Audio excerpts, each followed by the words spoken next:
قبلہ خیریت سے ہیں انشاءاللہ؟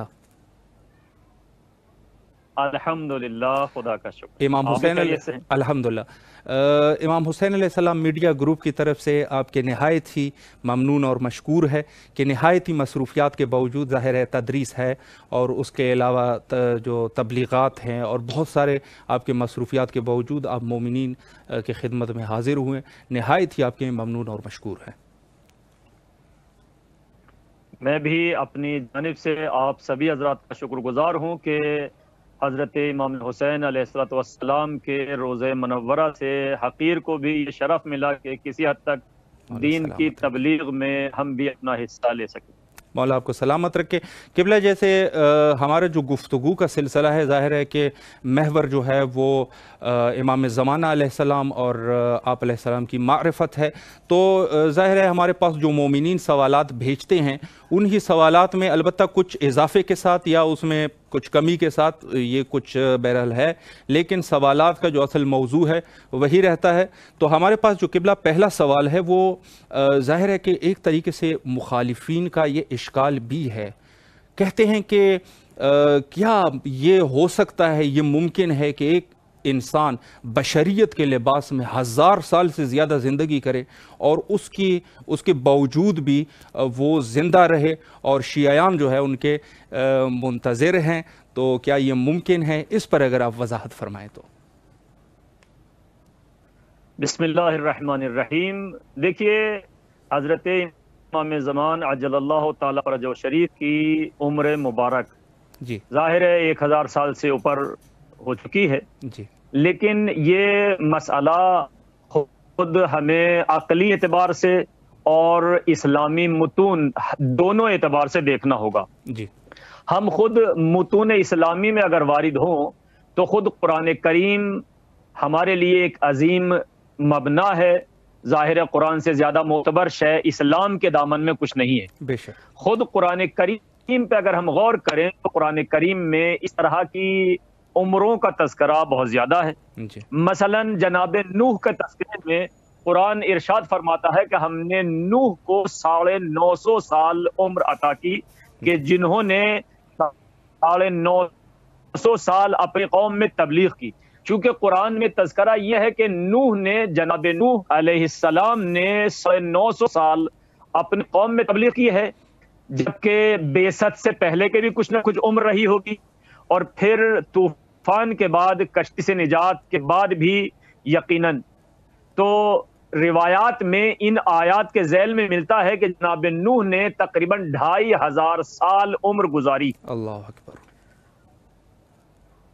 ان کے علاوہ یعنی 950 سال تو فقط یہ وہ ٹائم ہے جو انہوں نے اپنی قوم میں تبلیغ کی ہے۔ بے شک پیدائش سے وفات تک حضرت نوح کی عمر جو روایات خصوصاً حضرت امام جعفر صادق سے سلسلے میں کہ وہ 2500 سال زندہ رہے، لہذا جب 2500 سال کی تاریخ ہمیں ملتی ہے، ان کے علاوہ جناب خضر، جی، ان کے علاوہ خود دوسرے انبیاء کا تذکرہ، جیسے جناب عیسیٰ آج بھی آسمان چہارم پر ہیں لیکن زندہ ہیں، جس کو قرآن خود ثابت کر رہا ہے کہ جناب عیسیٰ کی وفات نہیں ہوئی ہے، ان کو اٹھا لیا گیا ہے۔ جناب خضر تو اسی دنیا میں زندہ ہیں، جن کا تذکرہ جناب موسیٰ کے ساتھ قرآن کریم میں تذکرہ کیا ہے، ایک بندے صالح کے عنوان سے کہ جناب موسیٰ کو ہم نے بھیجا، اور جناب موسیٰ اور خضر کی باہم دوستی کا تذکرہ قرآن میں مفصل ہوا ہے کہ یہ کشتی میں بیٹھے، کشتی میں بیٹھنے کے بعد جناب خضر نے اس میں سوراخ کیا، موسیٰ نے ٹوکا، 2-3 واقعے ہوئے اور اس کے بعد خضر میں اور موسیٰ میں جدائی ہو گئی۔ جی، جناب خضر تمام متون اسلامی کے اعتبار سے آج بھی زندہ ہیں۔ جناب خضر یوسف کی ولادت میں یعنی بنی اسرائیل میں سے نہیں ہیں، وہ جناب موسیٰ سے بھی پہلے سے ہیں، جناب ابراہیم سے بھی پہلے سے ہیں، چونکہ جناب یوسف کی زندگی میں جناب خضر کا تذکرے تاریخ میں ملتے ہیں۔ جی، یعنی اگر جناب عیسیٰ کو 2000 سال ہو چکے ہیں تو جناب خضر کو کئی ہزار سال ہو چکے ہیں، چونکہ وہ جناب موسیٰ سے بھی پہلے ہیں، حتیٰ جناب ابراہیم سے بھی پہلے ہیں، چونکہ جناب یوسف جناب ابراہیم کے پوتے پڑپوتے ہیں، جناب یوسف کے والد جناب یعقوب، جناب یعقوب کے والد اسحاق، اور جناب اسحاق کے والد ابراہیم۔ اس زمانے میں بھی جناب خضر کا تذکرہ ہے، یعنی خضر ان سے بھی پرانے ہیں، یعنی ہزاروں سال تو جب ایک انسان ہزاروں سال اسی دنیا میں لباس بشریت میں زندہ رہ سکتا ہے کہ جس کو قرآن نے تذکرہ کیا ہے، اس کے علاوہ میں اور بات کو آگے بڑھاؤں، بسم اللہ، شیخ صدوق کی ایک کتاب ہے کمال الدین اتمام النعمہ، جی قبلہ، اس میں ایک بحث لائے ہیں المعمرون. جی اس المعمرون میں انہوں نے متعدد افراد کا تذکرہ کیا ہے کہ فلاں بادشاہ 700 سال تک زندہ رہا، فلاں حاکم 500 سال تک زندہ رہا، فلاں نبی کی عمر اتنے 100 سال ہوئی ہے، جی فلاں نبی کو خداوند عالم نے اتنے 100 سال تک زندہ رکھا ہے، جن میں جناب ابراہیم بھی خود 120 سال کے بعد، چونکہ 100 سال کے بعد تو ان کے بچے پیدا ہوئے ہیں. جی یہ جناب اسماعیل و جناب اسحاق کا تذکرہ جو ہے خود قرآن میں شیخ کبیر کا تذکرہ وہاں پہ بالی شیخ کبیر اور اس طرح کی عبارات خود مفسرین کے 100 سال سے اوپر. تو اب یہ 100 سال سے لے کر کے 500 سال، 1000 سال، حتیٰ 2500 سال، حتیٰ کہ خود جناب یونس کے تذکرے میں خداوند عالم یہ کہہ رہا ہے کہ اگر وہ تسبیح کرنے والے نہ ہوتے تو ہم ان کو قیامت تک زندہ رکھتے. قیامت تک زندہ رکھتے کا مطلب یہ ہے کہ دیکھیے قرآنی اعتبار سے حیات اور زندگی امکان میں ہے، چونکہ ایسا نہیں ہے کہ جناب عمر کی کوئی حد معین ہے کہ انسان وہاں تک پہنچ جائے تو پھر اس کو مرنا ہر حال میں ہے. نہیں، ایسا نہیں ہے. یہ تو ہو گیا ہمارے اسلامی متون کے اعتبار سے. قرآن و حدیث سے یہ چیز ثابت ہے کہ بہت سے انبیاء اور بہت سے بادشاہ، بہت سی شخصیتیں، ذوالقرنین جو مفسرین تذکرہ کرتے ہیں کہ 2 قرن، اس 2 قرن کے 2 ترجمے ہیں کہ 2 شاخ والے تھے یا 2 قرن یعنی 2 صدیاں انہوں نے زندگی گزاری ہیں. قرن کو 2 اعتبار سے ترجمہ کیا گیا ہے کہ یا 2 قرن ہے یعنی 2 صدیاں زندگی، یعنی 200 سال. تو اس طرح کی شخصیتیں ہمارے پاس موجود ہیں قرآن کریم میں. یہ تو ہو گیا قرآن کریم کے اعتبار سے. جی لیکن قرآن کریم کے علاوہ خود ہم دیکھتے ہیں عقلی اعتبار سے، جی عقلی اعتبار سے اگر آپ مراجعہ فرمائیں تو دیکھیے موت و حیات کا چونکہ ٹائم معین نہیں ہے، خداوند عالم نے موت کے لیے کوئی وقت معین نہیں کیا ہے، جی کسی انسان کی حد معین نہیں کی ہے. ٹائم معین ہے، وہ علم الہی میں معین ہے کس کو کب موت آنی ہے، لیکن ہمیں نہیں بتایا ہے کہ تمہیں 100 سال تک زندہ رہنا ہے یا 200 سال تک یا 50 سال تک. جی لہذا یہ انسان کے بدن کو اللہ نے اس طرح سے رکھا ہے جی کہ اس میں بچپن سے کچھ پہلے شباب کی منزلیں آتی ہیں، جی ابتدائی زندگی ہے، انسان رشد کرتا ہے، جوانی کی طرف بڑھتا ہے، جی پھر یہی غذائیں، یہی انسان کے ساتھ زندگی کے مراحل، مصیبتیں ہیں، بیماریاں ہیں، حوادث ہیں، اسی انسان کو پھر بڑھاپے کی طرف لے جاتی ہیں. بے شک.